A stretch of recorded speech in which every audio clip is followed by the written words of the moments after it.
ಓಂ ಶ್ರೀ ಗುರುಭ್ಯೋ ನಮಃ. ಹರಿ ಓಂ. ನಮಸ್ಕಾರ. ಇವತ್ತು ಉದ್ಯೋಗದ ಸಮಸ್ಯೆ ಬಗ್ಗೆ ತಿಳಿಸ್ಕೊಡ್ತಾ ಇದ್ದೀನಿ. ನೀವು ಕೆಲಸ ಚೆನ್ನಾಗಿ ಓದಿರ್ತೀರ, ಕೆಲಸ ಸಿಗಬೇಕು ಅಂತ ತುಂಬ ಕಡೆ ಪ್ರಯತ್ನ ಮಾಡ್ತಾ ಇರ್ತೀರ, ಆದರೆ ಕೆಲಸ ಸಿಗಲ್ಲ. ತುಂಬ ದೂರದಲ್ಲಿ ಕೆಲಸ ಸಿಗುತ್ತೆ. ಅಕಸ್ಮಾತ್ ಕೆಲಸ ಸಿಕ್ಕಿದ್ರೂ ಅಲ್ಲಿ ಬಾಸ್ ಕಿರಿಕಿರಿ, ಇಲ್ಲ ನಿಮ್ಮ ಜೊತೇಲಿ ಕೆಲಸ ಮಾಡೋರಿಂದ ನಿಮಗೆ ತುಂಬ ಹಿಂಸೆ ಆಗ್ತಾ ಇರುತ್ತೆ.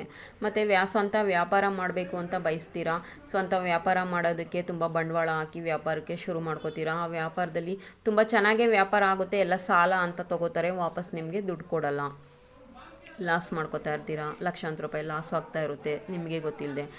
ಏನಕ್ಕೆ ಈ ಥರ ಸಮಸ್ಯೆಗಳಾಗುತ್ತೆ ಅಂತಂದರೆ, ನಿಮ್ಮ ಜಾತಕದಲ್ಲಿ 5ನೇ ಮನೆ 9ನೇ ಮನೆ ನಡೀತಾ ಇರುತ್ತೆ.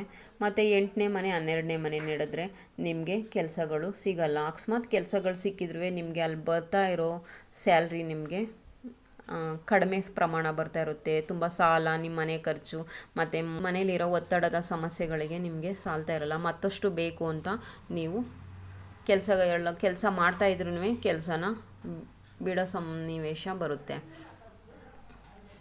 5ನೇ ಮನೆ 9ನೇ ಮನೆ ನೀವೇನಾದ್ರು ಕೆಲಸ ಬಿಟ್ಬಿಡ್ತು ಅಂತ ಅಂದರೆ, ಈ ಕೆಲಸಕ್ಕೆ ಸೇರ್ಕೊಂಡಿರ್ತೀರಾ, ಕೆಲಸ ಏನಾದ್ರು ಬಿಟ್ಬಿಟ್ರಿ ಅಂತ ಅಂದರೆ 5ನೇ ಮನೆ 9ನೇ ಮನೆ ನಿಮ್ಮ ಜಾತಕದಲ್ಲಿ ನಡೀತಾ ಇದ್ದರೆ ಯಾವುದೇ ಕಾರಣಕ್ಕೂ ನಿಮಗೆ ಮತ್ತೊಂದು ಕೆಲಸ ಸಿಗಲ್ಲ. ಸೋಂಬೇರಿತನ, ಮನೇಲೇ ಕೂತ್ಕೊಳ್ಳೋದು, ಮನೇಲಿ ಟಿ ವಿ ನೋಡ್ಕೊಂಡು ಕೂತ್ಕೊಂಡು ಟೈಮ್ ವೇಸ್ಟ್ ಮಾಡೋದು ಮಾಡ್ತೀರಾ. 5ನೇ ಮನೆ 3ನೇ ಮನೆ ಬಂತು ಅಂತ ಅಂದ್ರೂ ಸುಮ್ಮನೆ 8 ಮತ್ತು 12ನೇ ಮನೆ ನಡೀತಾ ಇದೆ ನಿಮ್ಮ ಜಾತಕದಲ್ಲಿ ಅಂದ್ರೂ ತುಂಬ ಹೇಳಿದ ಕೆಲಸಗಳು ಮಾಡಲ್ಲ. ನೀವು ಕೆಲಸ ಮಾಡೋಕ್ಕೆ ಮನಸ್ಸು ಬರಲ್ಲ. ಸಮಸ್ಯೆಗಳಿಂದ ಪಾರಾಗಬೇಕು ಅಂತಂದರೆ ನಿಮ್ಮ ಲಗ್ನದಿಂದ 6ನೇ ಮನೆ ಅಧಿಪತಿ ಯಾವ ಗ್ರಹ ನೋಡ್ಕೊಳ್ಳಿ, ಆ ಗ್ರಹದ ಊಟನ ನೀವು ಮಾಡಬೇಕಾಗುತ್ತೆ. ಅದನ್ನು ದಾನ ಮಾಡಬಾರ್ದು. ಮತ್ತು ಕೆಲಸ ಸಿಗಬೇಕು ಅಂತಂದರೆ 6ನೇ ಮನೆ ನಿಮ್ಮ ಜಾತಕದಲ್ಲಿ 6ನೇ ಮನೆ ನಡೀತಾ ಇರಬೇಕು. 10ನೇ ಮನೆ, ಈಗ 6ನೇ ಮನೆ ನಡೀತಾ ಇದ್ದರೆ ನಿಮ್ಮ ಪಕ್ಕ ಕೆಲಸ ಸಿಗುತ್ತೆ. 10ನೇ ಮನೆ ನಡೀತಾ ಇದ್ದರೆ ಉದ್ಯೋಗದಲ್ಲಿ ನಿಮಗೆ ಹೆಸರು ಕೀರ್ತಿ ಪ್ರಮೋಷನ್ ಸಿಗುತ್ತೆ. 11ನೇ ಮನೆ ಸಿಕ್ಕಿದರೆ ನಿಮಗೆ ತುಂಬ ಲಾಭ, ಹೆಚ್ಚಿನ ಹಣಕಾಸು ಜಾಸ್ತಿ ಉದ್ಯೋಗದಲ್ಲಿ ಸಿಗುತ್ತೆ. ಪ್ರಮೋಷನ್ ಕೊಡ್ತಾರೆ, ತುಂಬ ಸಂಬಳನೂ ಜಾಸ್ತಿ ಆಗುತ್ತೆ ನಿಮಗೆ. 2ನೇ ಮನೆ ಇದ್ದರೆ ತುಂಬ ಪ್ರಯತ್ನದಿಂದ ನಿಮಗೆ ತುಂಬ ಸಾಧನೆ, ತುಂಬ ಒಳ್ಳೊಳ್ಳೆ ಪ್ರಾಜೆಕ್ಟ್ ಎಲ್ಲ ಮಾಡಿ ನೀವು ಕೆಲಸದಲ್ಲಿ ಇಂಪ್ರೂವ್ಮೆಂಟ್ ಕಾಣ್ತೀರಾ. 3ನೇ ಮನೆ ಇದ್ದರೆ ತುಂಬ ಕಷ್ಟದಿಂದ ನಿಮಗೆ ಕೆಲಸ ಸಿಗುತ್ತೆ.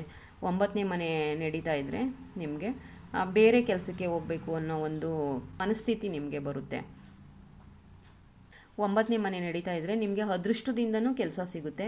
ಆದರೆ ಕೆಲಸ ಮಾಡ್ತಾ ಇರಬೇಕಾದ್ರೆ ನಿಮಗೆ 9ನೇ ಮನೆ 5ನೇ ಮನೆ 3ನೇ ಮನೆ 12 8 ಈ ಥರ ಏನಾದ್ರು ಮಧ್ಯದಲ್ಲಿ ಬಂತು ಅಂದರೆ ನೀವು ಕೆಲಸ ಕಳ್ಕೊಳ್ತೀರಾ.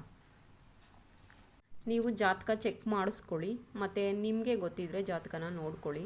6ನೇ ಮನೆ 10 11ನೇ ಮನೆ 2ನೇ ಮನೆ ಈ ಥರ 4ನೇ ಮನೆ ಇವು ರನ್ ಆಗ್ತಾ ಇದೆ ಜಾತಕ ದಶಾದಲ್ಲಿ ಭುಕ್ತಿಗಳಲ್ಲಿ ಅಂದರೆ ನೀವು ಕೆಲಸದ ಬಗ್ಗೆ ಉದ್ಯೋಗದ ಬಗ್ಗೆ ತಲೆನೇ ಕೆಡಿಸ್ಕೊಳ್ಳೋಂಗಿಲ್ಲ. ಮುಂದಕ್ಕೆ ಬರುತ್ತೆ ನಿಮಗೆ ಉದ್ಯೋಗದ ಆಫರ್. ಭಗವಂತ ಯಾರಿಗೂ ಮೋಸ ಮಾಡಲ್ಲ, ಎಲ್ಲರಿಗೂ ಒಳ್ಳೇದು ಮಾಡ್ತಾನೆ. ಅಂದರೆ ಒಂದು ಕರ್ಮಫಲನ ಅನುಭವಿಸ್ಬೇಕು ಅಂದರೆ, ಈಗ ಕೆಲಸ ಇಲ್ಲ, ಕೆಲಸ ಕಳ್ಕೊಂಡಿದ್ದೀರಾ, ಇಲ್ಲ ಕೆಲಸದ ಟೈಮಲ್ಲಿ ನಿಮಗೇನೋ ಕಾಲು ಮುರಿಯೋದು, ಕೈ ಮುರಿಯೋದು, ಇಲ್ಲ ಒಂದು ಆರೋಗ್ಯ ಪ್ರಾಬ್ಲಮಿಂದ ಕೆಲಸ ಆಫರ್ ಸಿಕ್ಕಿದ್ರೂ ನಿಮಗೆ ಹೋಗೋಕ್ಕಾಗಲ್ಲ, ಮಿಸ್ ಮಾಡ್ಕೊಂಡಿರ್ತೀರ. ಇಲ್ಲ ಯಾರ್ದೋ ಮದುವೆ ಇರುತ್ತೆ, ಅಕ್ಕ ತಂಗಿ ತಮ್ಮ ಈ ಥರ, ಇಲ್ಲ ನಿಮ್ಮದೇ ಮದುವೆ ಇರುತ್ತೆ, ಆ ಟೈಮಲ್ಲಿ ಹೋಗೋಕ್ಕಾಗಲ್ಲ, ಕೆಲಸ ಮಿಸ್ ಆಗಿರುತ್ತೆ.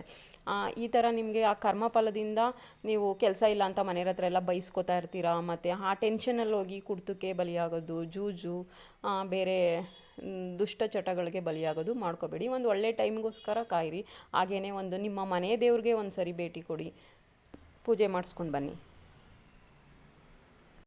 ಇಷ್ಟು ಹೇಳ್ತಾ ವಿಡಿಯೋ ಮುಗಿಸ್ತಾ ಇದ್ದೀನಿ. ಎಲ್ಲರಿಗೂ ಒಳ್ಳೆಯದಾಗಲಿ. ನಮಸ್ಕಾರ.